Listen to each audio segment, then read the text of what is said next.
বলেন রুকুতে 6টি মাসআলা, রুকুতে যাইবার সময় আল্লাহু আকবার বলা সুন্নাত,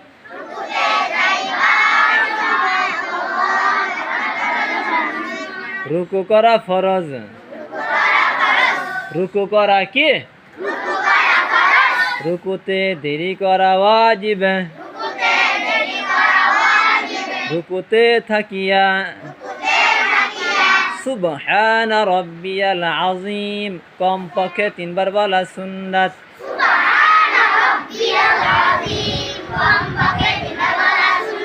5 বার 7 বার বলাও সুন্নাত, রুকু হইতে উঠিবার সময় সামিআ আল্লাহু লিমান হামিদা রব্বানা লাকাল হামদু বলা সুন্নাত,